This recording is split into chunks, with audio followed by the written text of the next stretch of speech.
that you put down.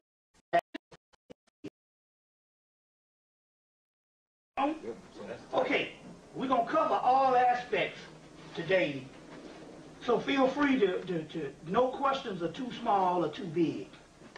No questions are too small or too big. And basically what we're actually retrieving, that's why at this particular time, how many people is this stuff new to you? This stuff is new to you as far as this particular acquisition of knowledge and information. In so many words, this particular information, yeah, I think you're going to get some more chairs, or you all right? This particular information, when you see a person come before you at this particular time, and I know sometimes it's good to give those particular people a certain amount of respect when they're trying to teach you a certain amount of things, but you got to realize one thing about this when you're doing that, and just understand this. This particular knowledge is your knowledge. So in so many words, the spirit realm chose a group of people to go through this to access all this particular information, to give it back to the ones who are waking up at this dispensation of time. So in so many words, it's your birthright to get this particular knowledge and this particular information. It's your information. It's not the speaker's information. You see, it's too often we look at that person and say that person has great wisdom, and we want to turn our life over to that particular person. And the whole key is that person was just a person to reintroduce you to knowledge. You understand that's not only within you, but it was knowledge that you put down before you went to sleep and agreed to come back to get this particular knowledge at this particular time. So in so many words, you agreed to come back at this particular time to rediscover your past and rediscover your particular information, and ultimately rediscover that you are gods and not humans. You see, you agreed to do that. We asked the question right now, how many people always thought that there was something special about them maybe since they was a child? Raise your hand. I go all over the country, and I have never been in a room where everybody didn't raise their hand. And what I mean by that, for the mere fact that you were up in here, at this particular time, and you're not interested in a football game going on or a party going on, or I'm looking at black people on Saturday nights. We got damn near 75 people in a place on a Saturday night, and some of these people are young and they ain't interested in partying, then obviously you know that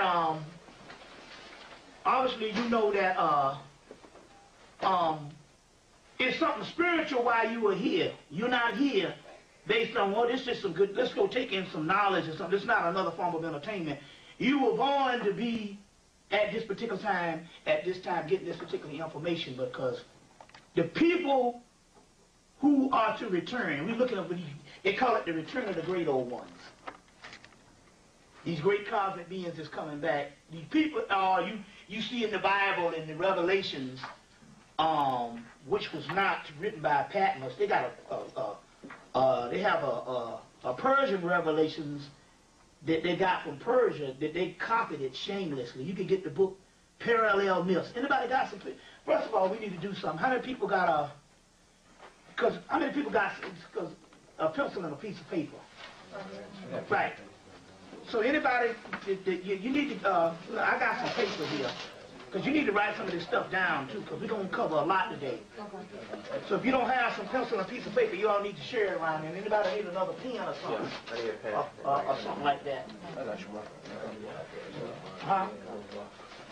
I have 50 pens in the car. How many pens do you need? Yeah. Yeah, go get some pens. And we got plenty. Yeah, I'm going to get us. Got paper, because you need to write this stuff down, because this is no different than any other class.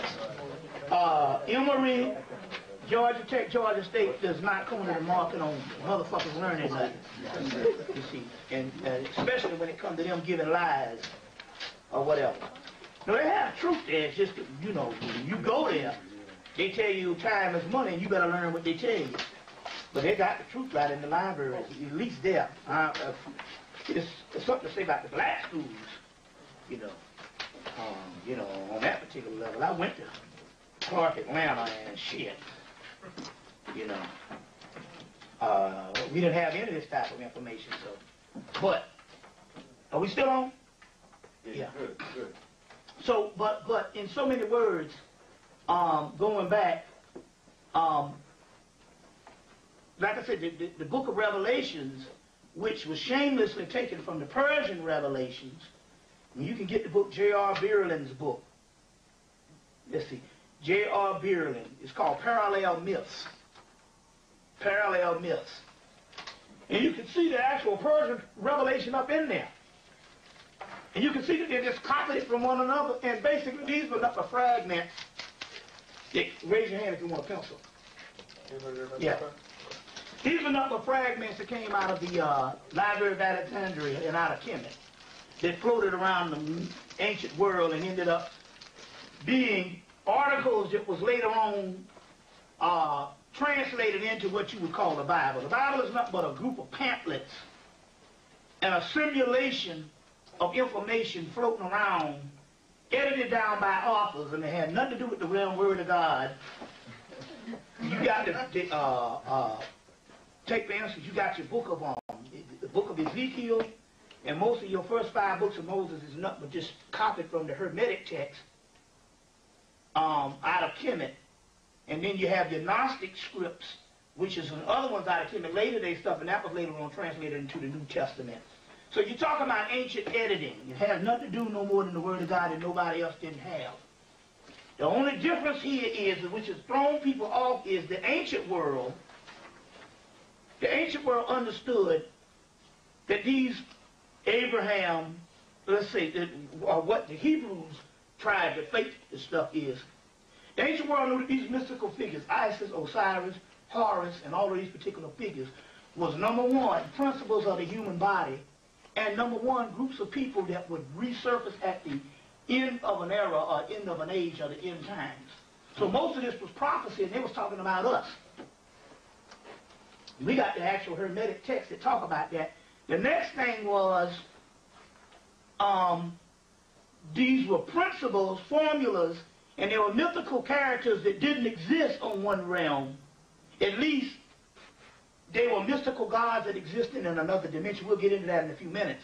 But as far as what happened is, by the time you had to set up whatever the Hebrew group of people, which is not the followers of Akhenaten, coming out of Egypt, because remember your Torah was written,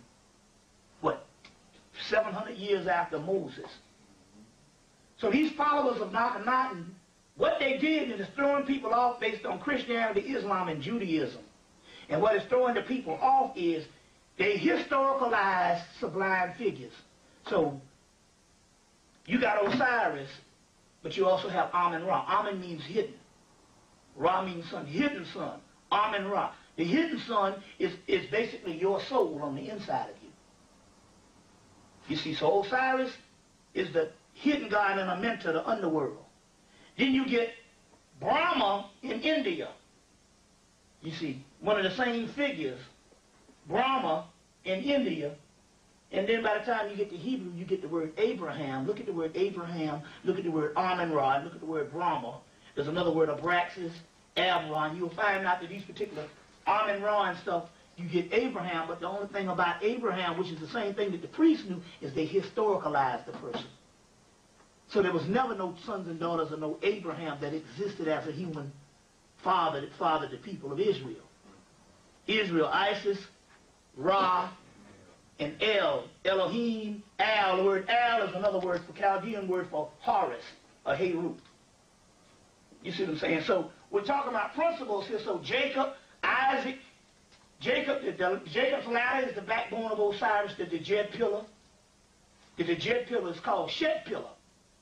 Jesus, so the Shed pillar is the Kundalini energy in the blood, or your blood vessels in the back of you. These particular blood vessels, if you rip your skin off, you'll see they got these blood vessels in the back of you. So, in one mythology, Moses' rod parts the Red Sea. Well, the Red Sea is the blood vessels in the back. And the Kundalini energy rises up and parts the Red Sea. Who didn't get a handout? You need one more? Yeah. Yeah, I didn't get one. Yeah, okay, I got 2 left. And the rest, when they come, and the brother back there didn't get one. Yeah. You get one, yeah. Okay. So,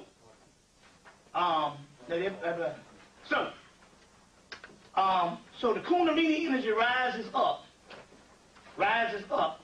and once the Kundalini rises up, you go to the higher level. So that's the Moses parting the Red Sea, the blood vessels rises Kundalini energy, which is a fire at the base of your spine rising up. It's called the backbone of Osiris, the jet pillar or the shed pillar. Jesus shed his blood, so you can have life. It's the same recharge of the Kundalini rises on up. So the same thing as the whole Jacob's ladder thing. You see how these go? So we're talking about metaphysical, esoteric principles later on historicalized. So sublime mythology makes grotesque history. Most of your biblical, what's throwing you off is you're thinking these are historical things that happen to people. And they're mystical principles that are inside of the human experience in the human body, but they're mystical people of a people in the future. You see what I'm saying? Of a people in the future. And the concept here, we're talking about dealing with magic today, or dealing with going to higher powers, is all in your mind as far as you got the power. It's just like a person driving a gasoline truck. One person knows to deliver it somewhere, another person could be some person that's blind and just stole the truck and riding around with all this power and don't know what the fuck it is. You see what I'm saying? So the concept here is today is to break down just exactly in the principles of just exactly how to acquiesce this power, but based on also your mental abilities to just understand what you're dealing with in the world around you.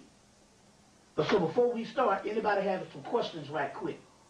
You know, because what we're doing is more, other than a lecture, we're doing more of a seminar here to get to the bottom of some things. So anybody got a question about anything right quick, just to start things off with? Yeah, good. Moses basically is an African word, Tutmosis. Tutmosis, Otmosis, Moses to draw out of water. Right. So is there any historical evidence that Moses lived as a Christian deity or a Christian entity? No, there's no historical. The story, the only historical story we have, and that's which is good when I get the paper, Gary Greenberg's book, The Moses Mystery. Anybody, you need something, you need some more paper or something, anything, you got some stuff to write on or something? Because there's a notebook here or something. Gary Greenberg's book, The Moses Mystery. The Moses Mystery. That's a good thing about me. You benefit because I have all the scholarship. That way it just don't be, oh father, can you give me some shit? And I go, oh yeah, you know, and then you got to depend on me. You know, you can get some books. Gary Greenberg's book, The Moses Mystery. I think the Jews got on and made him change it to Bible myth. But the other one is, his other book is, then another book is Ahmed Osman. And it used to be called Moses and Akhenaten, one and the same. What was that called again? Ahmed Osman. Moses and Akhenaten, one and the same. So you got the Moses Mystery by Gary Greenberg, which is a Jew, high-end Jew, all types of degrees. The other one is Ahmed Osman's book, Moses. And it used to be called Moses and Akhenaten, one and the same. I think the name of it now is Moses, Pharaoh of Egypt. Is the new name. Okay. And then there's Moses and Monotheism by Sigmund Freud. So the story is you had a group of Akhenaten followers that was asked to leave Kemet after Akhenaten tore down the priesthood for 15 years. At Tel al-Amarna and established his order of Atan, which was an Ethiopian deity of Ra-Heru-Kahudi or Ra-Ha-Kiwit, coming out of Ethiopia, Atan this, or Ra-Ha-Tidi, but he kind of misconstrued a little bit of the mysteries, but what he did is when he shut down the other priesthood, he created a form of dogma. Anyway, the priest was going to kill his behind, and they was like, you need to get the trucking and stuff. And they might have taken him out. But anyway, he had a high priest because Akhenaten was raised in Kemet and couldn't speak his mother's language that came from Cush. So they had a high priest, a Cushite priest in the Mysteries of Amun-Ra who could speak the language, and that was the actual Moses figure. But it's a combination of the emancipator is Moses, Akhenaten, and this high priest. Now the Torah, or the first 5 books of Moses, wasn't written until 700 years after this. Either this high priest died or Akhenaten died. We know it's a collaboration of two. The actual emancipator, or the actual person who was the heretic king that went against the Egyptian priesthood, was Akhenaten. But he had a high priest with him, which is this Moses fella, Moses, Tutmosis, these particular names, who was probably the person who put the actual text together by using the Hermetic text.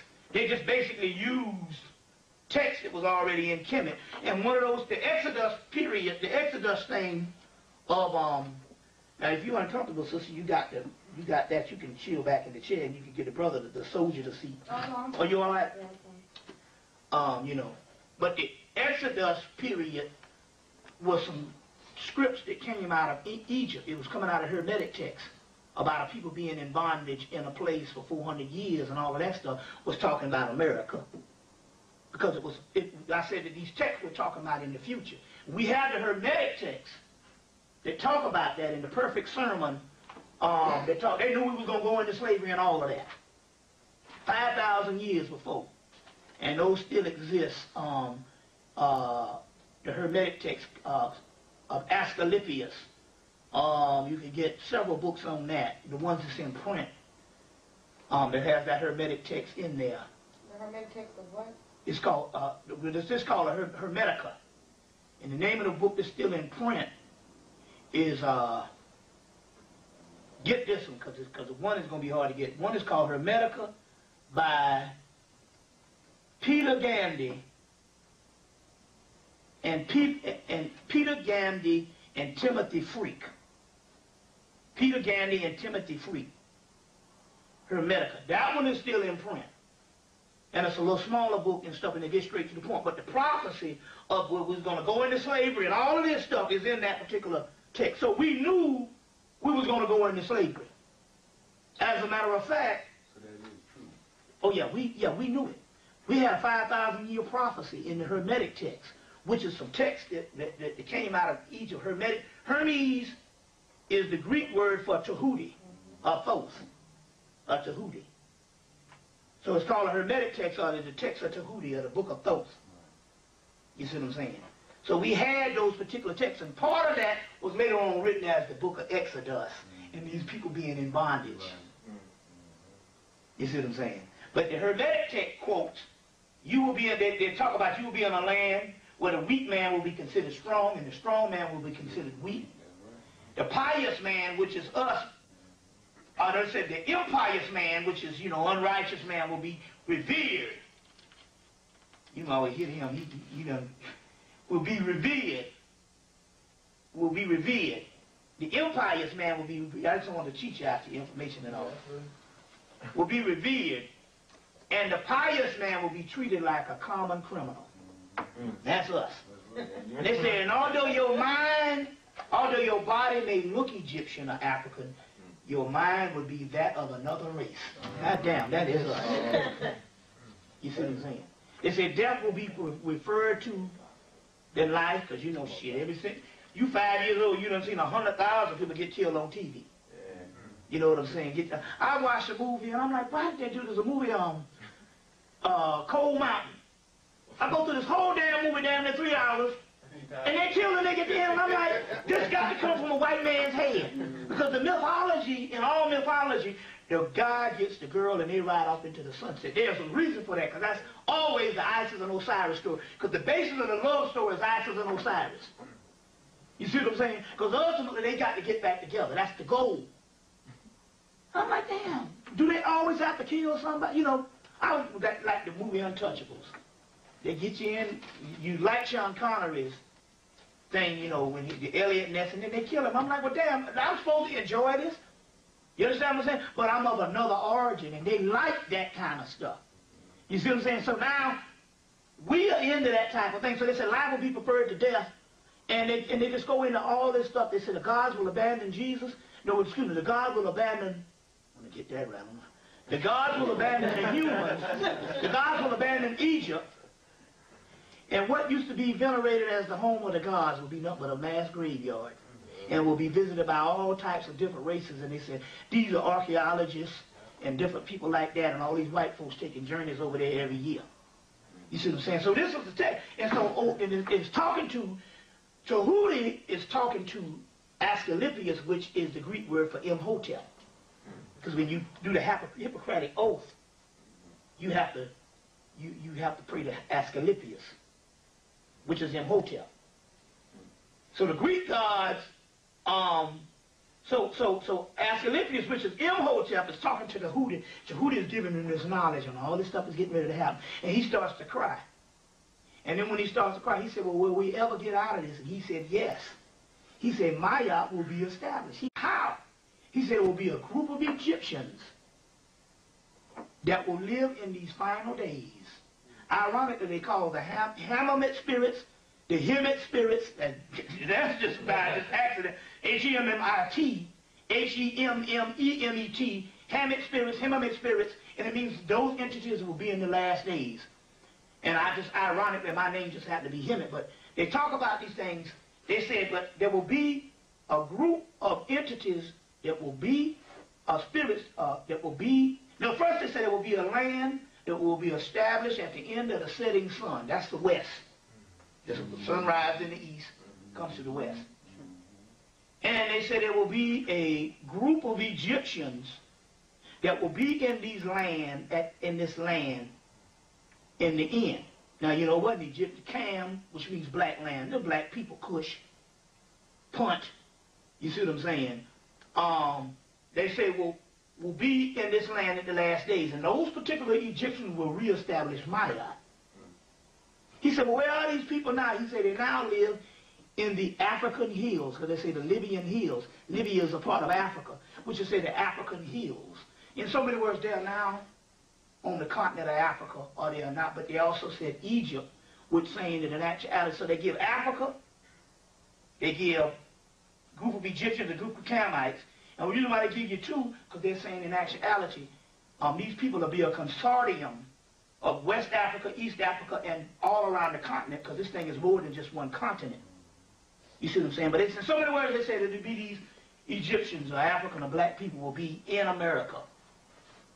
Now reestablish Maya. Now in the movie Highlander, the first one, he said we got to walk the earth. We're immortal. We got to walk the earth until, he said, until the last time, till a gathering. He said, where? He said, until the gathering. He said, where's the gathering? He said, it will be in a land that's not established yet. This was in the 1400s. When he's telling the man this, he said, in them last days it'll be a gathering in America. You see what I'm saying? So you get the Camelot myth, because the Camelot, so all this is our story. So the Camelot myth was brought up is the story of Isis and Osiris, which is documented in the book, Rundle Clark's book, Egyptian Myth and Symbol. And it talks about that your Osiris, that your King Arthur and the Round Table and Guinevere and the Holy Grail and all of that is nothing but the Osiris story retold, which we know because the Moors is the one that brought this stuff up into Europe, brought these texts up into Europe. So in your King Arthur story, you get the word Camelot. Cam means black land, Cush, Egypt, and Lot, so it means new lot of Egypt.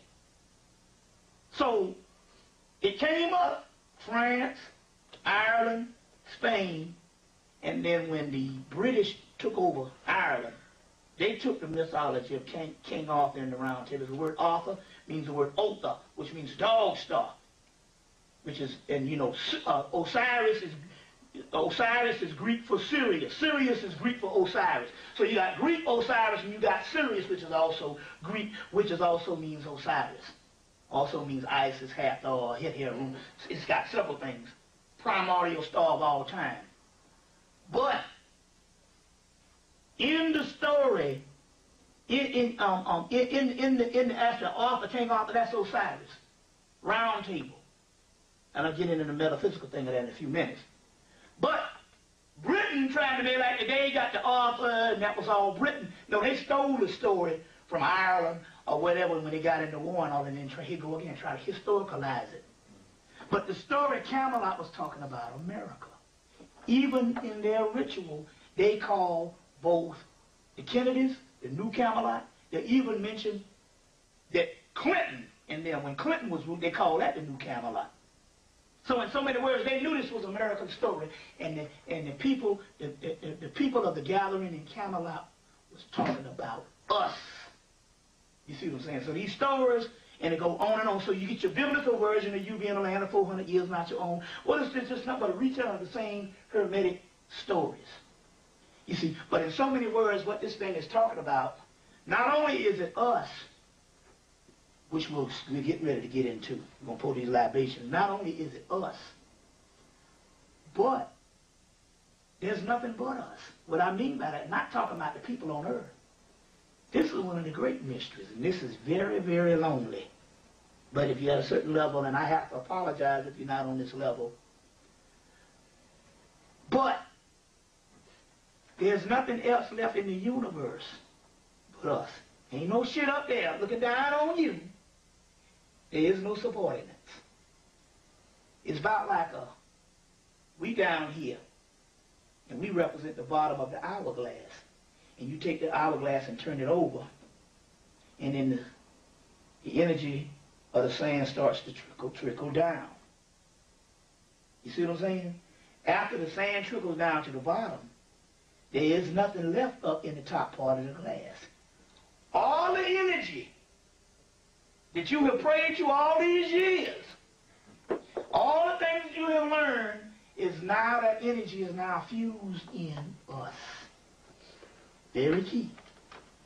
Because if the government ever have to get after you, you better tell that motherfucker that you God. Because if you tell him, I believe in God, he going to say, lock that bastard up. Because the prison is full. 98% of all them niggas say that God going to take care of them. And that's when they end up in prison. Is it not written in your law that ye are gods, John chapter 10, verse 34, 36, and the scriptures cannot be broken? Get that book, Annalise Scarron's book, Ye Are Gods. What's his name, Annalise Scarron? Annalise Scarron, S-C-A-R-A-N-E-N. Annalise Scarron. You can either get, if you got the title right, it'll pop up the thing. Annalise Scarron, but it's called Ye Are Gods. And on the first page, they give you all the Bible verses where ye are gods. Huh? While you're on the titles, Moses and the Pharaoh of Egypt also called... Ahmed Osman. Yeah, Ahmed Osman. How you spell Osman. O-S-M-A-N. Okay. Right. So the government already know. You be like, oh, all I gonna take care of me, they're gonna like, this idiot don't know. If we've been in the mystery system, we figured this shit out yet. God is who ruled this motherfucker.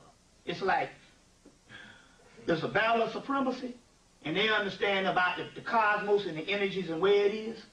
Now let me give you an example. There's a book, it's a little passage in a book, Kabbalah, by Gershom Scholem. Got a lot of books. You see, that's when you know a nigga knows some shit. You see what I'm saying? Motherfucker come before you and be running that damn mountain, you be like, back that shit up, and he can't give you no text. It's time out for that shit, because it's not about that nigga up there in the seat looking good. It's about you learning, because this shit is about you. So in Gershom Schrolem's book, Gershom Scholem, a book called The Kabbalah. Some of the book lists I put on the paper. In there it said that both God and man exist with this potential. But what is potential in God unfolds and manifests in man. God is just this energy or potential, and we know the principles that we have been taught based on religion, but in the scientific aspect, because the religion and science was not separated in ancient world. We are the perfecting agents of God. That's what it says. Man is the perfecting. So in so many words, That's what we are. We're the ones that bring this shit about.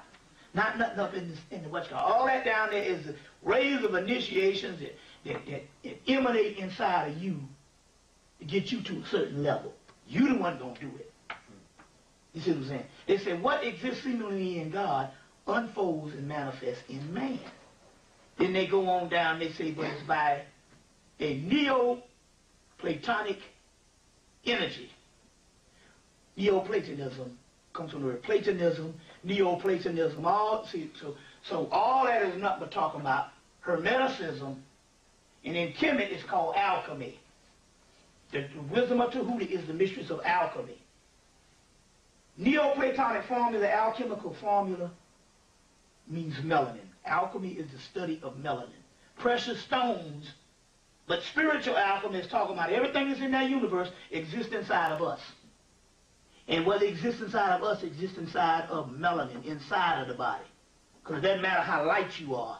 We're talking about the melanin in the central nervous system. You see what I'm saying? And that's the Neoplatonic formula. It exists in us. This chaos in the body.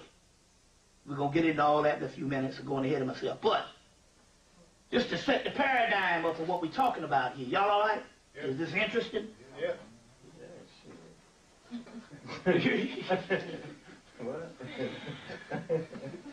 It's inside of us. So in so many words, this is how we get this thing. You say you wanted the power. Is we still are looking at this thing as us being subordinate. And we calling on energies that is outside of us. Now these energies exist. They exist in another dimension. But the conduit or the gateway in which they manifest is inside of the central nervous system and inside of the energy of our bodies. You understand what I'm saying? Right. But we are one with them. So you're saying, well, how can I be one with God or above God or whatever? Look, or with God. If you take this water and dip it in the ocean, and the ocean represents God, you heard me talk about this a lot of times, is not the content in this bottle the same as the content in the ocean? It's the same. Well, the energy that we talking about, we permeating when you talk about this Kundalini energy, and the chakra systems, there's 160 of them, we got 7 major ones. That particular energy, you see what I'm saying, is all it is, it exists inside of us, and that which makes us gods, or the deity. You see what I'm saying? So, at this particular point, you say you want the real deal at this particular point. The way this stuff works is based on your mindset of finding out what you are. Are you humans, or are you gods having a human experience?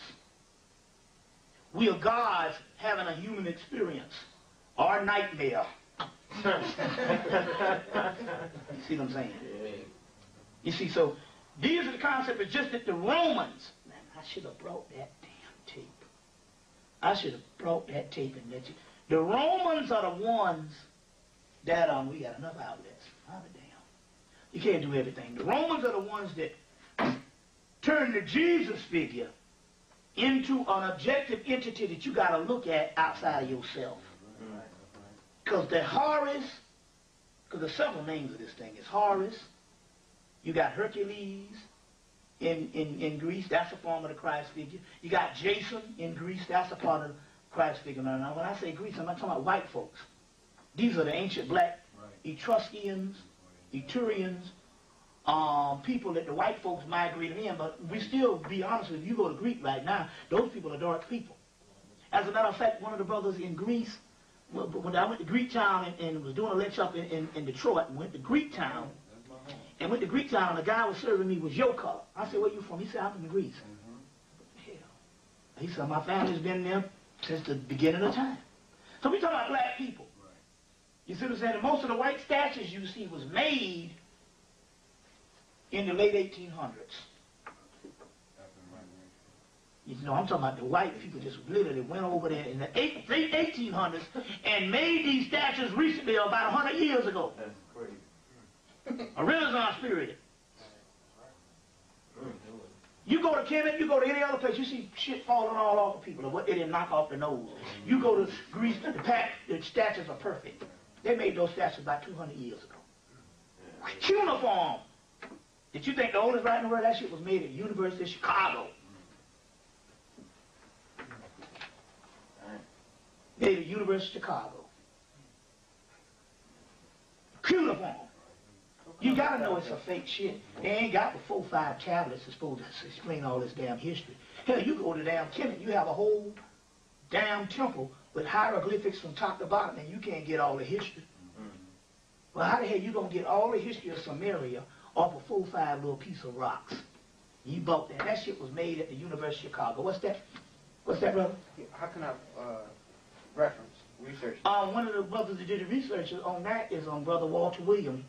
Wrote a book, Historical Origins of Christianity, and a new book, Historical Origins of Islam. Those Walter Williams, he did the research on that and stuff. And he told me it was from made at the University of Chicago. This is interesting here. They got Champollion, who's supposed to be the guy who went and translated hieroglyphics. He didn't translate shit. They had a few little alphabets that he was able to get. You know how they got hieroglyphics? How they do everything. They went outside to a motherfucking nigga on the street. The nigga on the street looked at the shit and could read it. And that's how they translated hieroglyphics. Now, this story, now if you go to the University of Chicago, this story is prevalent because the sister Raketi Wimbley, who is one of the only black Egyptologists, this woman who could read Metanetta at the time, she told me the story in her home in New Jersey. Now, I know this to be true because I got a guy named Yehoshua who used to speak on my tapes. Learned how to speak Hebrew in a damn week. So good until he was at Boston University teaching rabbis how to speak because some of the glyphs, because they don't have melanin in their eyes, they can't see certain curves and they was getting shit wrong. So I know that you can learn the stuff in a doggone way. The reason why I know that and stuff, let me show you what I'm talking about. I was up in Philly. There was a guy up there. They had this white boy come and build some space-age machine that these corporations is using, because they into all kind of stuff. The white boy will go back to Europe, from Germany or something. The machine might break down in the middle of something, and they can't fly this white boy in from Germany. They gotta wait, and they got some production. You know what they do? They say, go out in the street and get a nigga from around that liquor store or something. This brother here said, I was on the damn street. He said, white boys come and pick me up, take me to a room, this big-ass machine. He said, I didn't know what it did or what it was for. He said, all I knew was I could fix it. And we know niggas like that right now can fix cars. There was a nigga, man. I said, where you get this fucking bum-ass nigga here from? I said, this nigga crackhead? He said, every time I see this nigga here, they got him around some mechanic shop fixing Mercedes, BMWs, and all them German cars. He said, a lot of Negroes can't fix them shit. So he said, this the nigga I pulled over from the street and gave some money. His brother could fix anything. I said, man, how the hell you do that shit? He didn't know nothing about no magic or nothing. He said, look, I pray to the Lord. and I go to bed at night, and when I wake up in the morning, the shit is blueprint in my brain. He said, I got so good one time, I stepped to a woman's car and put my hand on the car, and the damn car started. See what I'm saying? So my point here is, it's called genetic memory bank. That's right. DNA.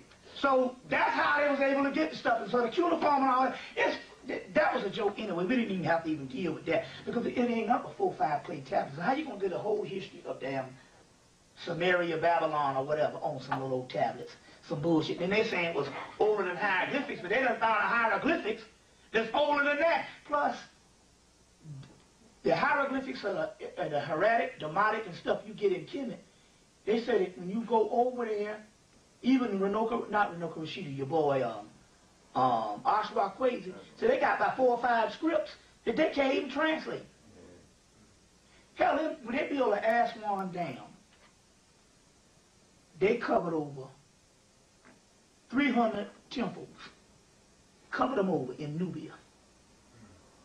Now they claim all the stuff that they needed, the water and all that. Look, this is 300 temples, but the reason why they covered them over because that was Nubia, and they knew that they wouldn't be able to front that the Egyptians was white, and all this other type of stuff. Now let me tell you how this thing also goes to clear up some stuff. They had all these people, the Hebrews, the Greeks, the Romans and all these people, and they were all black now. You see, none of these were white folks. That's later. That's a fabrication. And they were all in that land, and they had all these languages, but they didn't have a script. Guess how they got these scripts? Latin, Greek, Hebrew, Aramaic, and Arabic. Because it can't be no savage Arab. The Arab is so savage, so he wipes his hand with his left hand to this day. Some of them wipe their ass with their left hand to this day. You see what I'm saying? These people were some of the most savage people till they sat on Kemet for 1,000 years until the white man had to come and start unearthing that stuff. Those texts that we have, the Egyptians wrote those texts for their language. So they would come and say, we need a text for this language. And the Egyptians would write out a text, an alphabet and text, and give them that, and they'd learn the language. That's how you got all that shit. When we talk about masters, gods. So that old cuneiform, that's a joke.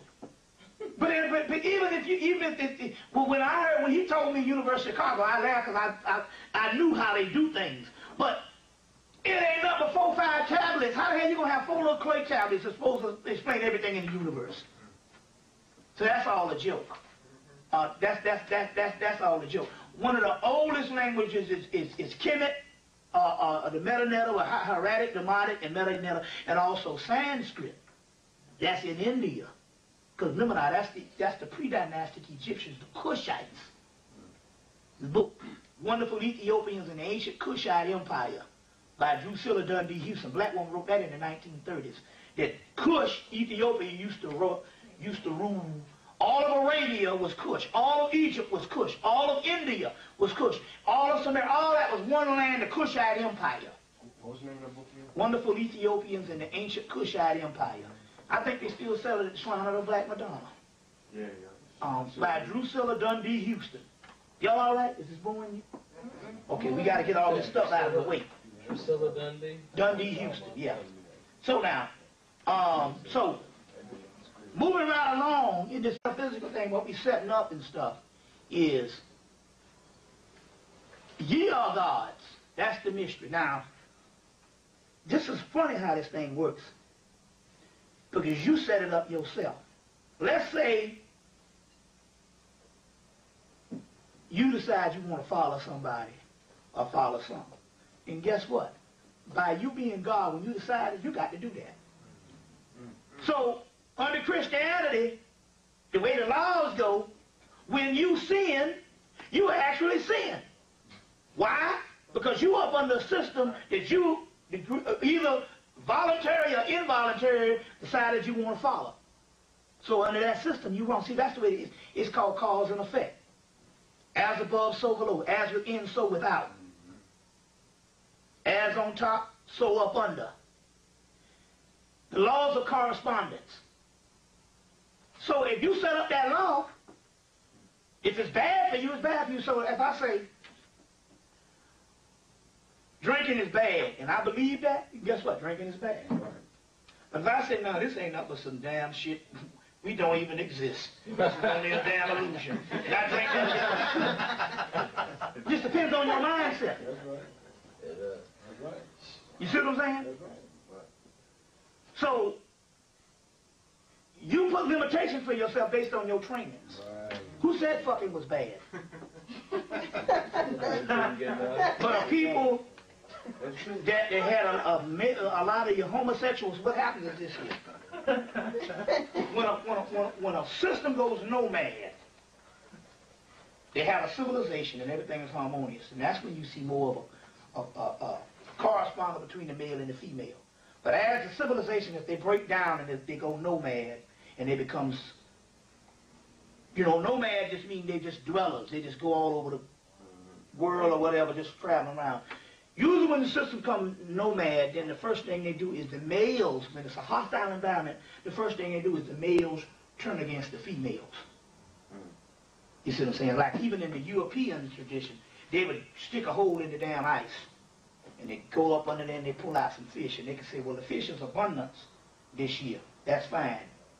But when the fish was low, they say that they have to kill every other female child. So in sexism is a book more than racism. When a system goes nomad, the first thing they do is turn against the woman. You see, turn against the woman. On that particular level. So then certain things become taboo. Then a certain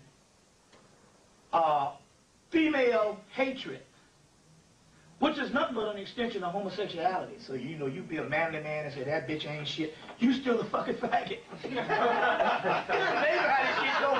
xenophobia and all that homosexual stuff, it all comes together. And the hatred of a woman, although you could be the manly man and you could be screwing 1,000 women, never got poked up the butt, you still a part of the gay realm because you hate the woman. And that's the origin of where this shit come from. You see what I'm saying? It's real key on that type of thing. You see. So it's just, now, on the other hand, see, it's like chaos. Whenever you try to fight it one way, it's going to come back the other way. On another hand, when you deny males the right to not tap into their, when you deny the males the right information to tap into their feminine side, then the body has to overcompensate, and then it jumps and goes to bisexuality. See, that's an imbalance. Male and female have both a masculine side and a feminine side. And so when a woman is denied her masculine side, you see, sometimes it overcompensates, and that's when you get that type of thing that's going on. That's a psychological disorder that happens based on society. Because in so many words, we all both have a male and female side. Because ultimately, we're nothing but concepts or different aspects of the divine feminine. You're going to get this goddamn magic to work for you. You got to understand that. The male is just the masculine half of the divine feminine. You see what I'm saying? And that's the concept of this. Ain't no father, what the art thou. That's some faggot shit. It's about the great mother. Now the key here is we're talking about the Typhonian system, which existed in pre-dynastic Egypt before the first monuments was built. It was already destroyed before the first monuments was built. The Typhonian system, Ophidian system, a Draconian system is the realm of the great mother. I just gave you a zodiac for the people. The zodiac here of the Temple of Dendera. Everybody got one? The Temple of Dendera is the oldest zodiac known to man. Although the Temple of Dendera, now let me say, this is the Temple of Dendera, first of all. This is the Temple of Dendera. In the top of this temple, see, am I still on? Am I still being? In the top of this temple,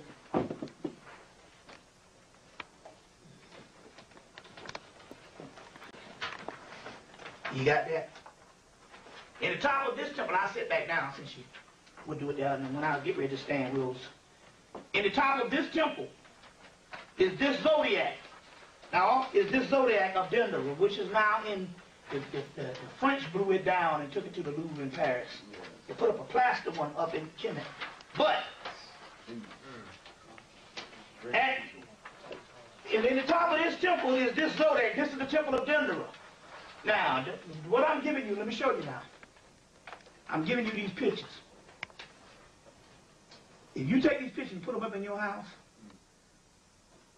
wherever that temple was, or wherever that temple is, you bring that energy in your house. Right. This shit is real. They didn't build these shits just for pretty pictures. You get the real deal shit. Let me give you an example of what happened. Let me give you an example. I was working at the AU Center. A friend named Stiegel in the AU Center. I was working for him. And he hired me to deal, because I went to school there, so I dealt with the students. So he had me to come in, I just call out numbers, tell them to come get their food, and I dealt with camaraderie with the students. And in the AU Center, because I had gone to Clark over there. So I worked for him for 4 years, and he paid me big time money under the table. So I was up in there one time, because this nigga got cheap, decided he gonna let a nigga cook. Because in the summertime, I'm just calling out, so all of a sudden he put my ass on the grill.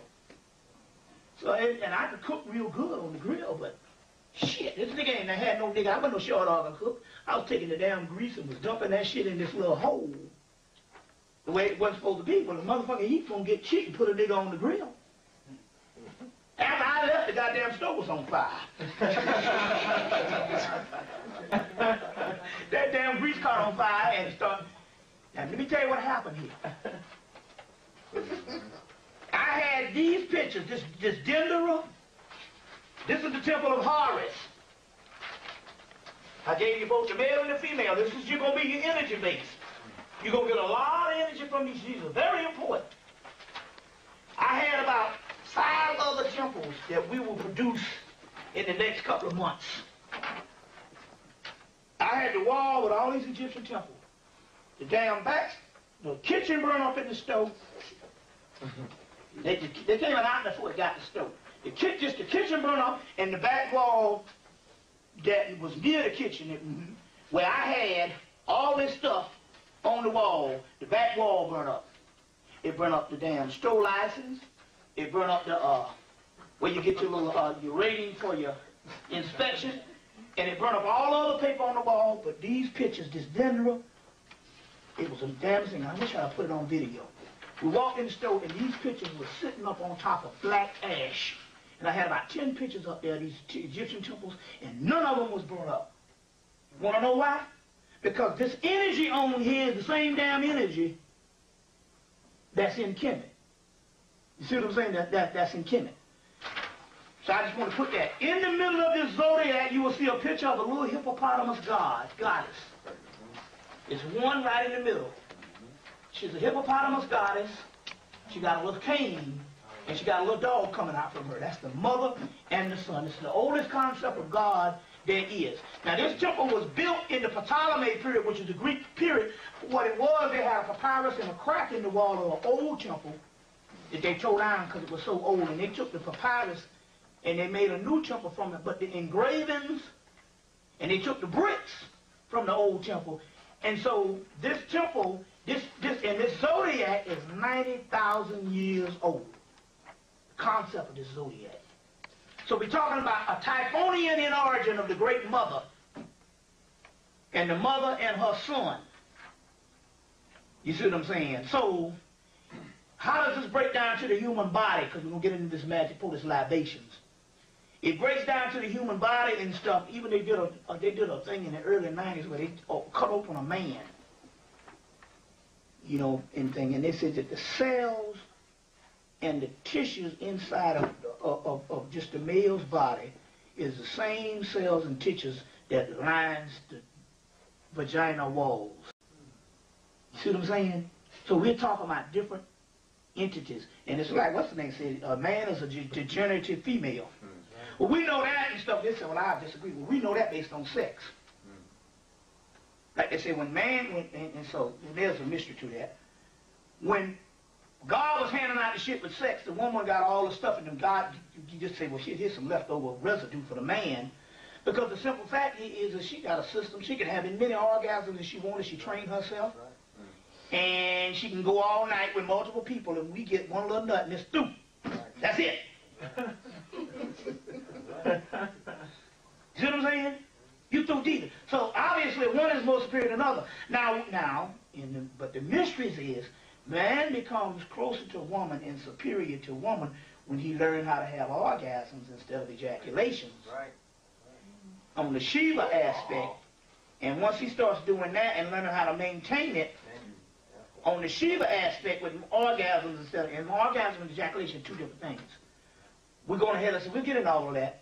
We got the books, and there's an excellent book on this book list called Tantra, the Cult of the Feminine. It's the last book before The Magician. Andre von Leisbeth. That's the one to get. We got several other ones.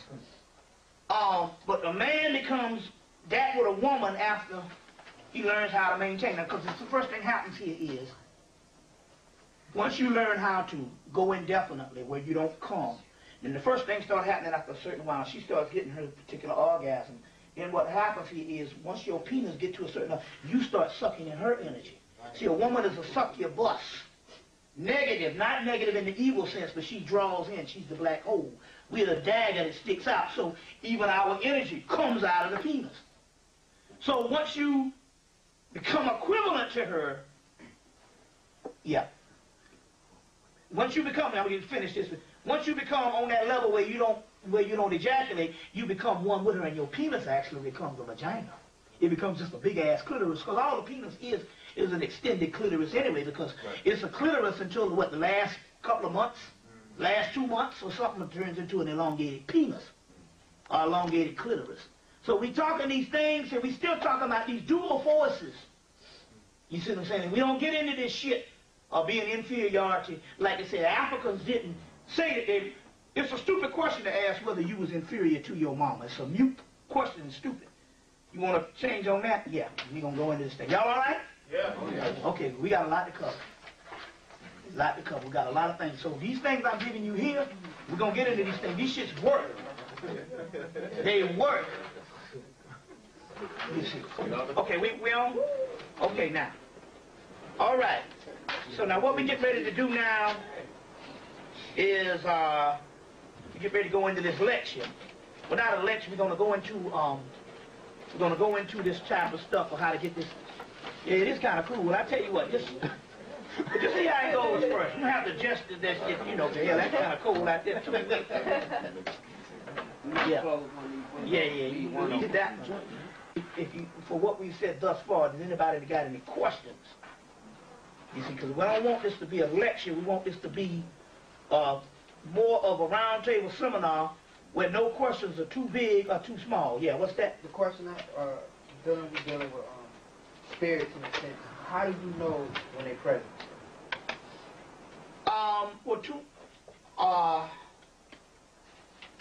Well, first of all, you're saying about with the spirits. It's going to get to, sometimes it'll get so powerful in your house until,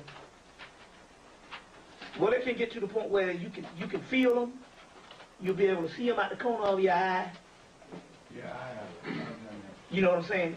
I'm going to be honest with you. There's no time that spirits are not really present. It's just that every now and then you become aware of them. You see what I'm saying? We live in multidimensional worlds that's corresponding with us at this particular time. There is no, they say we are not local, we're not foreign either. Which means the only thing that is different is your brain is telling you that this here is the only thing it is, and the other stuff doesn't, you know. It's just like if somebody that came and, when you get hit in the head, you see stars. Those are entities. That means you done been jarred to the point where your brain is not so much in control to give you the 5 senses of the physical illusion. And so therefore you see things. Or you see what I'm saying? So when people took certain things like the peyote or the sacred mushroom or type of mind-altering drugs, only thing they were doing was allowing their brain or the rational functions of the mind to go in a small recess to the point that they could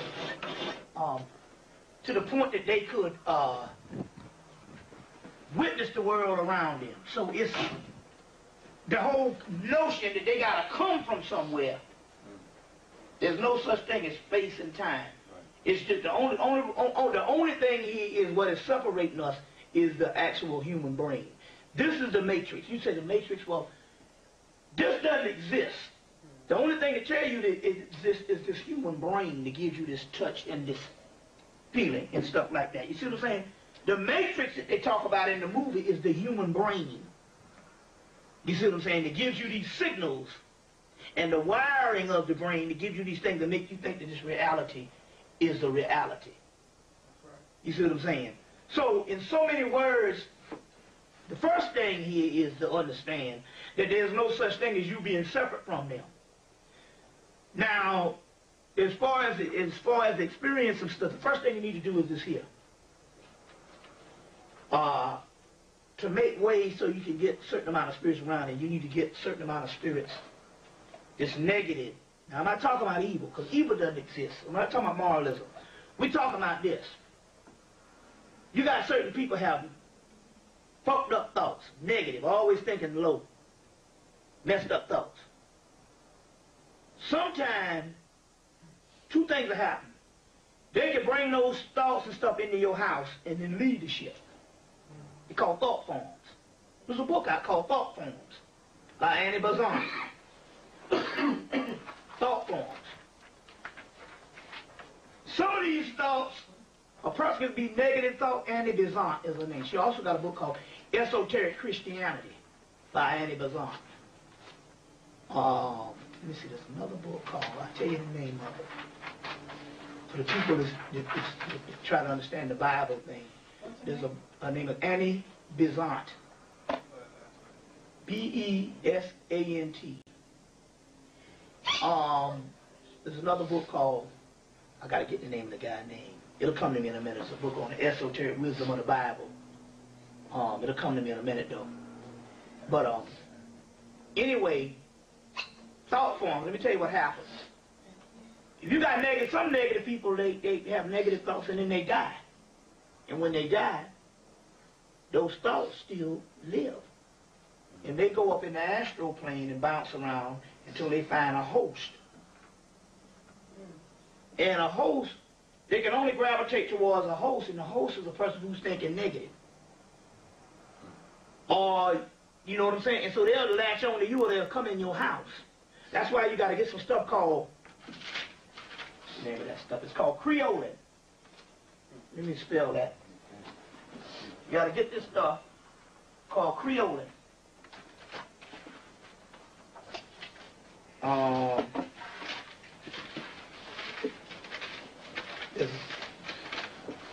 How you spell Creolin, you know? C-R-E-O-L-I-N. C-R-E-O-L-I-N, Creolin. All-purpose cleanser. What you put that in your house, anything negative got to get the hell up out of it. Smell like, got to get the hell up out of it. It smells like strong magic marker, like permanent magic marker. Now, how many people got hardwood floors? Because you got hardwood floors, that's good, but if you don't, if you have carpet, you at least got to do the bathroom or the kitchen. As long as you get that shit in your house, mop the kitchen with it, and nothing negative got to stay in your house. Where do you pick it up from? See what they do. See, this is what they're doing, the government. They're coming in and they're giving you CVS, Walgreens. That's for a reason. That's to take these old mom and pop drugstores out of the neighborhood. So there's only a few of them left. The one now is you can get stuff from, and they might have a few bottles. And last time I think we bought the last bottle, but you can call it and they can order it. It's one called Miller's Rexall Drugstore, downtown on Mitchell, off of Mitchell Street. Just we should have brought that phone now. Just look at the thing and get Miller's Rexall Drugstore. They sell it. They sell it. They sell all kind of the mojo stuff that, you know, it's a botanica, you know. Like there's one thing you need to get for money is something called a buckeye. A buckeye is a little nut, look like a little nut. And you take it and you wrap a dollar bill around it. You take that dollar bill up, you wear it in your pocket. Let me see, I got one. I think I put it in my bag. They sell them down there. They sell multiple things. We'll get into some stuff, spiritual baths and all that, but going back, I call a buckeye. You wrap a dollar around it and put it on your person and it brings money. Another thing, I gave you one here, because this is, well, the one you want to deal with is this one here. This is the goddess Lakshmi. I put this in your fold out. This is the goddess, huh? And also, you take the money oil and rub it. Oh, there's some stuff called money. They sell all that down there. Yeah. Money oil, So you rub court that case oil. Court case. Yeah, niggas need that shit, much as niggas do in jail. They got all that shit down there. That's the little magic stuff. You said it's downtown what? Mitchell Street, I don't know the name of that street. It's near Underground, right? Mitchell, I think is that Pryor Street? Let me see. Okay, I'll tell you what street it is. There's a street right behind the one that they catch the bus. There's Alabama and there's Pryor. Right beside. Northside Street. I think it's Pryor. Yeah, it's right after P Street. Right when you're on P Street, you go on the next block, and that's the block. Yeah, Miller's Rexall Drugstore. I think that's Pryor Street. That's the street. And you go there and they sell all the little magic stuff. Candles are very essential. And this is Lakshmi. This is the energy that's on the planet at this time. This is Mayat returned. She wouldn't return as in the word Mayat. She returned as Lakshmi. This is the one that give you her history. She's the goddess of prosperity and wealth. But she goes further than monetary. But here, right here, on the second page of her information is a mantra that you can do, an affirmation every morning and every night. They got 7 times, but most niggas work.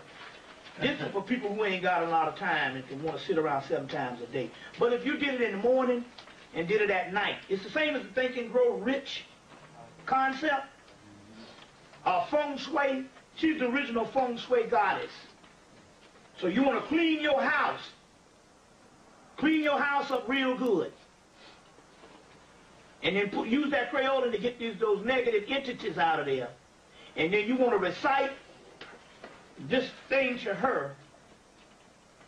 And she brings prosperity. You see what I'm saying? The gods will come back, but they'll come back, when they come back based on what reason they will show up. Well, we're not dealing with concepts out of books, and we're talking about real live shit that's actually happening. And so they will come up. At this particular time, this is Lakshmi. Lakshmi is the Egyptian Heru, or Hathor, which that temple of Dendera is built after. She's Sumerian Ishtar, Babylonian Ishtar, Sumerian Anana, Greek Aphrodite, Roman Venus, West African Erzuli, or Izuli in Voodoo. She has many names, but she is also the East Indian Lakshmi. The reason why she's Lakshmi is because they never stopped worshiping her. So as a result, the energy still goes up. We're going to go into how this magic works in a few minutes.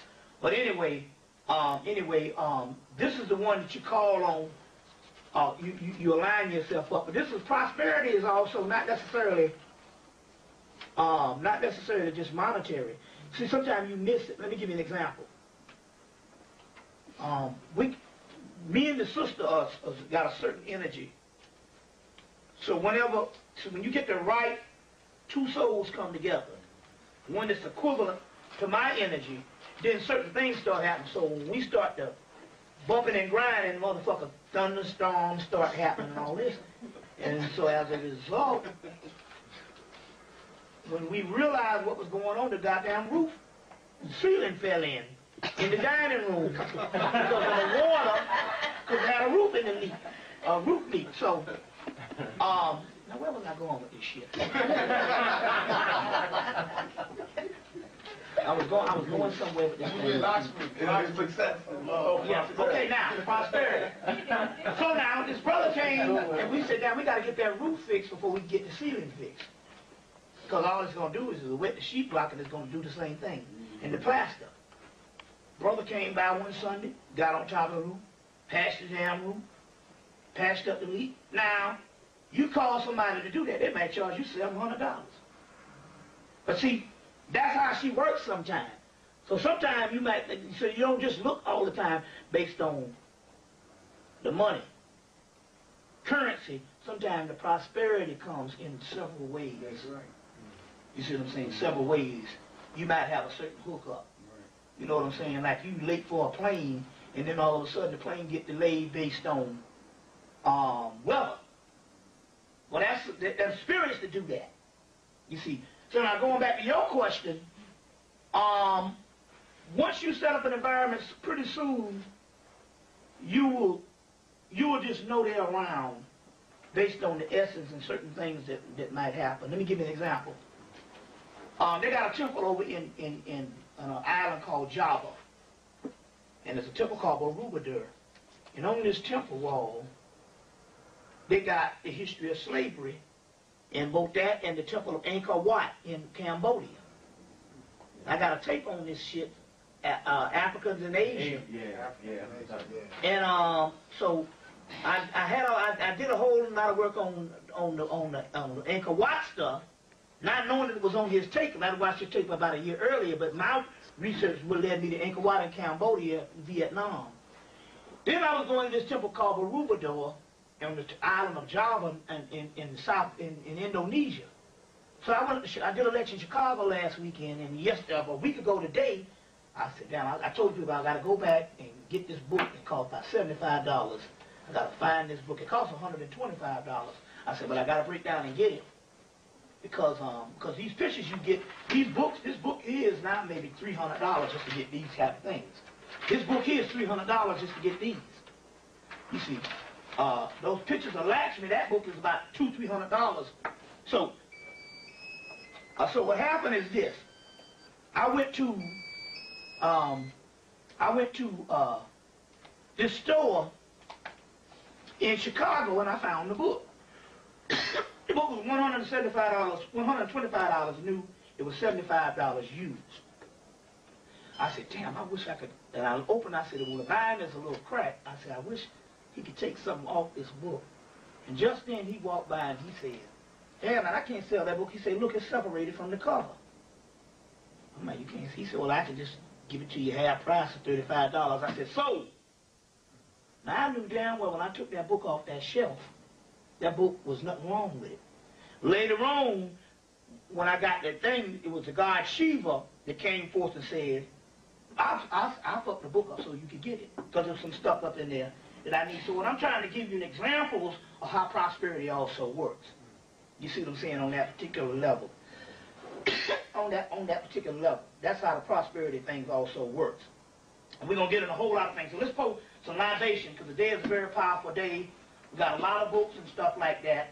We got a lot of books that we got to give to people. And like I said, the book list is some of the selection. And we'll go through some more books that you can add to that book list, and I'll probably update the book list. The book list. But I want to pour some libations right quick. Pouring the libations changes the energy in the room, it changes the energy in your house, and these particular entities are no different than formulas. So when you pour these libations and stuff, it is for protection, but it's also drawing out the energy from the inside of you when you pour the libations. So that's the reason why we pour libations. Why we pour libations. Be sure to note, and we'll go and get into this on whatever. We're not talking about moralism, because that's political. Most of the moralistic things was the ancient Romans, the Hebrews, and later on the Islam, which is interesting here because, and it makes common sense that the Quran was put together by the Jews. Now, the reason why we say that is well, if you know anything about ancient texts, if it wasn't put by them, why the first 5 books of Moses end up in the Bible and the Quran? You understand what I'm saying? If it was a new book, it wouldn't have those, because a lot of ancient texts floating around. Why the first 5 books of Moses end up in those 2 things? So that means we're talking about a political thing to further a doctrine throughout that land. Very key. It also supposedly inspired by God. Well, it depends on what you understand based on that, or what do they mean by that. But whenever you pour the libations to these entities, you acquiesce a certain amount of power. Now the key here is when you humble yourself and not arrogant, it's never to humble yourself to a deity. You humble yourself so that you allow your soul time to access itself, or you allow your soul time to express itself. So what happens is this here. Most of us, we function based on ego, which is the illusionary self that is fooled into thinking that it is real. But it's only an illusion. The soul is on the inside of us, sleep. So most people don't exist. Their souls are asleep. The reason why you are here is because your souls have just woke up. So we're like in a daze period, and we're searching to find ourselves. So the more and more you neutralize the ego with the humility, it's not humbling yourself to God above. It's humbling yourself so that you give your soul inside an opportunity to wake up and to know itself. That's the whole deal based on the ego thing. You see, based on the ego. And so, and you do this by rooting out and asking yourself the question, well, why am I here? Why am I doing this? If I'm doing this for some type of self-aggrandizement, some type of pleasure based on entertainment, because I want a new form of something to appease myself with or to show off with, or am I doing this because I generally want to know the truth and want to get to the end of why is it the way the world is the way it is? Like they said in the Matrix, you always knew something was wrong with the world. You just didn't know why. So in so many words, that is your soul saying, I want to know myself. So you humble yourself by neutralizing your ego. By neutralizing your ego so that you, so your soul gets to know itself. There's several techniques and stuff on this. And one of the things is, so the first thing you got to do here is you have to basically, because I know some of the people here, and this is very, very basic, some of the people here have shortcomings because of family. Right now, your family, if there's something fucked up in your life, it's because you got some family somewhere with some kind of thing, and you're trying to live up to something with somebody else. In the spirit world, what you call your family is not really your family at all. See, what happens is this, if these souls get down here through choosing a certain path, a certain vessel to come through, once it gets down here, they are your family in the rearing stages. Once you are grown, they no longer are your family anymore. That's why you can be conscious and trying to do some stuff and your family don't want to hear it. You see what I'm saying? They're not your family anymore like you think. You have no relationship with them. Certain things happen on souls. Some souls come down here to teach the parents. And some souls come down here to get taught some type of lesson by the parent. But when you become enlightened, you are a star child, which means in so many words, you're not even related to those people. You see what I'm saying? Every now and then you will get a family where you get 2 or 3 people that's conscious. I got 2 brothers that's conscious. And this conscious. And my mama is conscious if she hear it from my youngest brother. She didn't want to hear shit I got to tell her. But I'm just trying to say, hell, there is there's questionable even in a conscious family. And then in most of the people, you might be the only person in that family that's conscious. But it means in actuality, what we're talking about here is this being an individual. In a particular aspect is your path is unique to you. And I'm going ahead of myself now. So you pour these libations, these are to the certain entities, but these particular entities are not for you to venerate or worship. These entities are given power, and in so many words, the power is being harnessed outside from you. And in so many words, they are empowering you or opening up the centers inside of you. So the gods is 160 something chakras, and there's 160 something pantheon or whatever, or multiple things. You're only calling on the energy centers within yourself. You are the vessel that's having this experience. You see what I'm saying? Y'all get where I'm coming from? Any more questions before we go into question and answer right quick? Before we go into the libation? Okay, let's do the libation. Now, okay, go ahead, yeah, good. If you can't find a Creole, is there anything else you can use? What you got? What you get? As far as Yeah, you can use. Yeah, you can use. I would say just regular cleansing. Yeah. No, we'll just start with the sage. Bring in the sage. As far as that, oh yeah, sage and frankincense, myrrh. Frankincense and myrrh to clean out the thing. Sage. Yeah. And also you can also use this. Now this is different. Now this is rich and rare. Let's just start with this, how you make an elixir. The art of distillation, or the art of alcohol, came up to Europe by the Moors. The Moors got this science out of Egypt. It came out of the mystery schools of Tahuti, which gives you the alchemy. Alchemy is the study of all the elements in the universe. So alchemy, you get the word chemistry comes from alchemy, because chemistry, chem. But alchemy is the high art of ancient chemistry.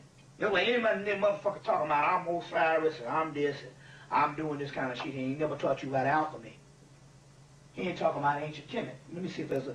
That's why I got the book list, because that's... Let me give you an example of what I'm talking about here. I have to go with the Spirit. I know I say I'm going to do this, but I have to go. When the Spirit give me shit, that's when I got to roll with it. Let's see if I put this book down there. Kundalini, see if there's any book. Dictionary of Ancient Deities, which is a must-have. The Emerald Tablet by Dennis William Hawk, H-A-U-C-K. That's a book on alchemy. He gives you just a historical aspect of alchemy. How it came from Kemet up into Europe and even in the United States. Half the shit they be doing rituals is to line up certain things alchemically. The government.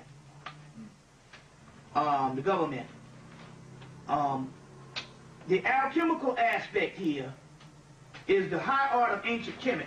So what is the royal art?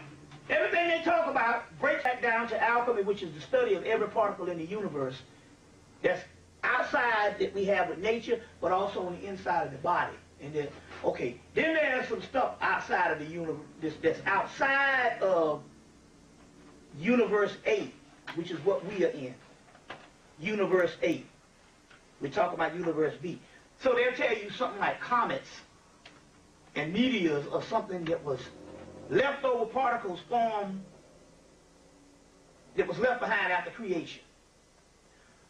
Well, the great mystery here is inside of our bodies, because we are the ancient entities, we got some stuff on the inside of us that is outside of this known universe.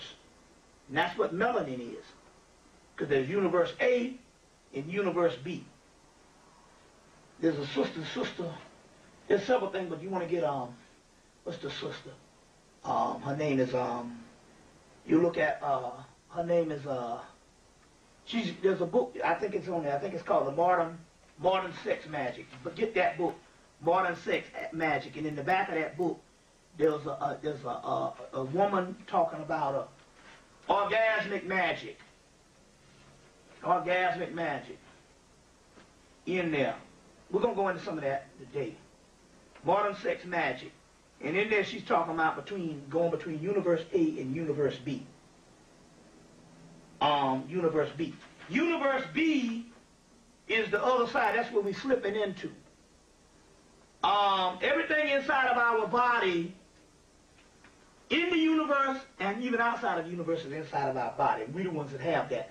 Because we are nothing but what's left behind from a leftover dimension inside of us. We'll go into that in a few minutes, what I'm talking about here.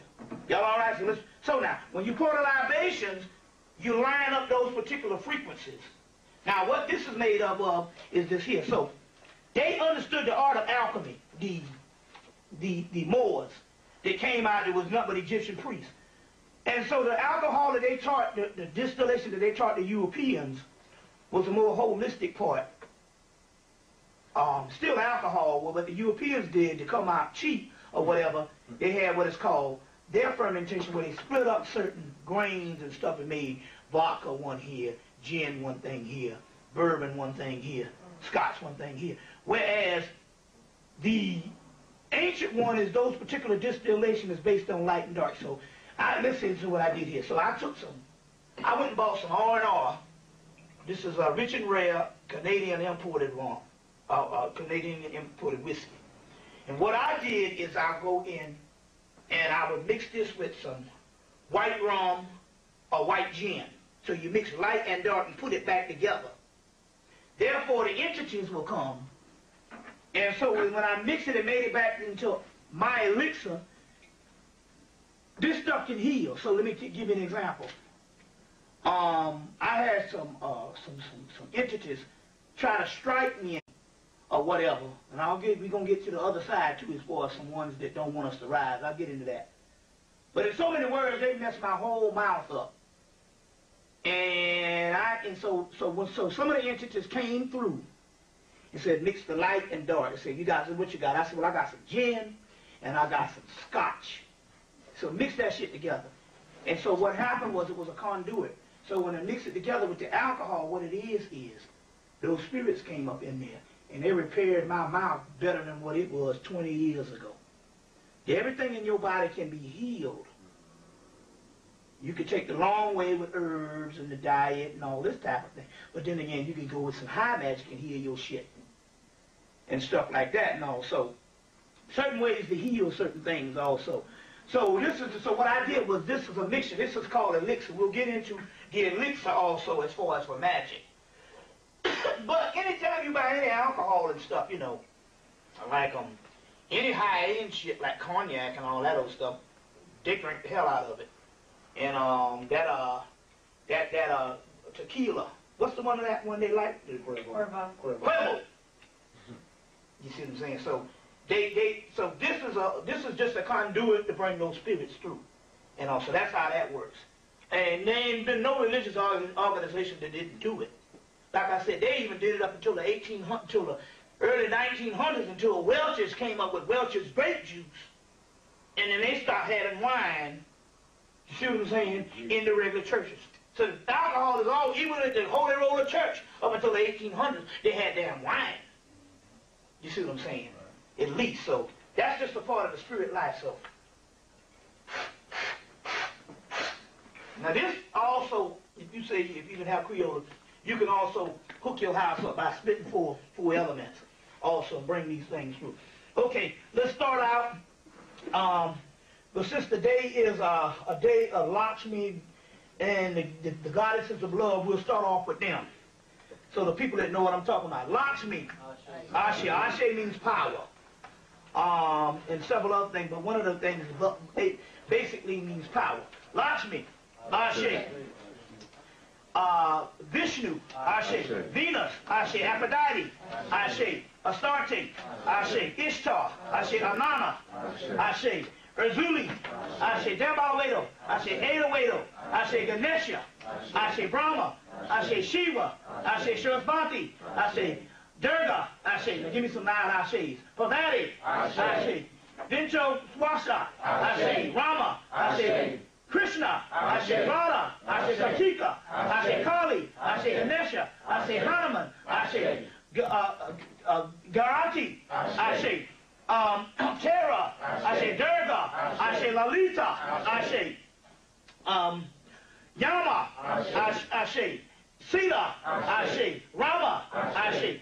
These are Native American spirits that came, earth, wind, fire, air, water, ether, that came through on election day. I guess they needed to come through to balance out something. Yakaipa, Ashe. Boson, Ashe. Yalvez, Ashe. Freeman, Ashe. Vimrig, Ashe. Kuparini, Ashe. Bilfra, Ashe. Treyanka, Ashe. Puriyanka, Ashe. Lavado, Ashe. Luigi, Ashe. Atama, Ashe. Portawalo, Ashe. Ogawadi, Ashe. Leowa, Ashe. Godugo, Ashe. Biwasta, Ashe. Yamagi, Ashe. Brigida, Ashe. Segun, Ashe. Keku, Ashe. Haniel, Ashe. Tarek, Ashe. Hanai, Ashe. Arun, Ashe. Aduma, Ashe. Joseph Harris, Ashe. Artemis, Ashe. Athena, Ashe. Diana, Ashe. Apollo, Ashe. This is going right along. We got Ishtar, Ashe. Otincha, Ashe. Tiesha, Ashe. Sheola, Ashe. Shumala, Ashe. Omagumu, Ashe. Alcala, Ashe. Lokeo, Ashe. Kakambo, Ashe. Lalila, Ashe. Owalensu, Ashe. Ishtar, Ashe. Monu, Ashe. Noku, Ashe. Mana, Ashe. Imatu, Ashe. Titi, Ashe. Joba, Ashe. Babylonia, Ashe. Aya, Ashe. Oya, Ayo, Ashe. Amalek, Ashe. Drakon, Ashe. Notorio, Ashe. Mona, Ashe. Neptune, Ashe. Litu, Ashe. Ehelo, Ashe. Teli, Ashe. Ezadi, Ashe. Kasimbo, Ashe. Nisaba, Ashe. Abiulukea, Ashe. Pazuzu, Ashe. Lucifer, Ashe. Numeresh, Ashe. Mayak Tekbo, Ashe. Sek Tekbo, Ashe. Sekbetbo, Ashe. Sekabo, Ashe. Hinubo, Ashe. Heru boat, I say Heru's boat, I say Set boat, I say Atarchi boat, I say Hin boat, I say Amp boat, Himbu boat, I say Ra boat, I say Antu boat, I say New boat, I say Osar's boat, I say Aset boat, I say a few of those, Amin Ra, I say Nekabet, Uwajet, Amit, Apep, I say Hemmit spirits, I say 4 sons of Harish, I say Anfu, I say Tahuti, I say Thoth, I say Sashet, I say Selket, Bastet, I say Setmet, I say Setmayat, I say Raheru Kahuti, I say Newt, I say Hattie. I say Raha Kiwit. I say Hamaku. I say Hamakis. I say Hamerti. I say just a few more. Also I take your Menti. Satis. Alakis. I say Satis. I say Heru. I say Nebhurt. I say Isasatis. I say Mut. I say Reri. I say Medusa. Hamamadai. Diana. Psyche. Naoku. Diana. Sebe Kronos. Tao. Melania. Atalanta. Arestabu. Ochinda.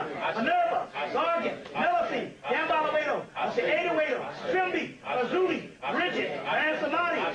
Arabi. Tanit. Alisa. Delic. Atamet. Anana. Astarte. Aphrodite. Ashura. Aneth. Babelo. Shri. Baba Yaga. Melacine. Kaliya. Tara. Tidma Hamadayas. Kamala. Hekati. Dimitra. Stephanie. Surah. Sophia. Gaya. Harry Hera. Shiva Hamapadati. Kundalini. Hermanubis. Athene. Netrinet. Pan. Dionysus. Tammuz. Adonis. Baal. El. Mim. Minovis. Electas. Terebis. Pegasus. Yama. Agosema. Metatron. Nagas. Mamu. Unkulus. Nakufa. Umbelaga. Umbaba. Uwawa. Labu. Bacchus. Thanes. Eros. Papakras. Baby Krishna. Baby Buddha. Guade. Just a few more, y'all. I know that's strenuous, but, you know, I got to do this at least 3 times a month. Or if I don't do them every day in the house. Mama Shula. Mama Pasha. Asheeshka. Mama Koka. Leowa. Akio. Kosiku. Silio. Jinowita. Astanaman. Alatan. Maka. Afternooniti. Shuganadek. Let's see if there's any more. I think that'll do for right now. 1, 2, 3 family members, the Hemmit family, Shaw family, Davis family. Start calling out your family members. It's passed on. Ashe, Ashe, Ashe, Ashe, Ashe, Ashe, Ashe, Ashe. So, okay then. So, get that out of the way. Give the gods their energy.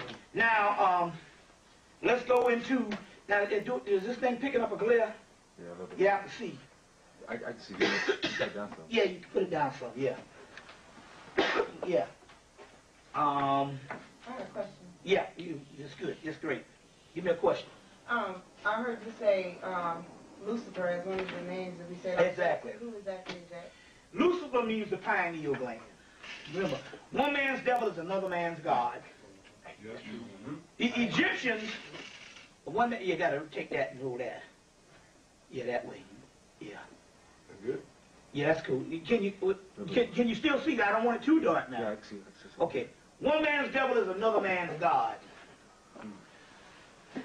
What they call satanic is the gods of yesterday. That means that you got one group of people that came in, and it is customary in the ancient world, if you got a succeeding religion that's coming after the preceding spiritual system, is you always name the other one gods and goddesses the devil. So Lucifer just means light bringer, and the light bringer is the pineal gland. That's why even in the Bible, that's why the ancient priests understood that the neophyte or the common day people, they got moralism, mores and different things, so you don't bump into nothing. You gotta have a strict code of ethics. Most of those ethics that they had was basically political. Those things went along with civilization. They went along with the people. So in so many words, they would take moralistic things that would be codes and ethics to survive in the actual civilization, survive in the actual community, and they would encode it into these particular sacred texts. And over the years, the people started thinking that these things actually had something to do with God. And so moralism has very little to do with spiritualism. Let me give you an example. The modern day Christians say when they study the ancient texts, yeah, whatever you got to do. You got to turn it up a little bit. It's a little too dark. Just to do a little, it's a little too dark. I just want to take a little bit, but you can still take some of that, yeah. Let me know when it brightens up. Oh no, you can close it. Oh. Yeah, close it, make it darker. There you go. Okay, yeah, okay, I see you trying, okay.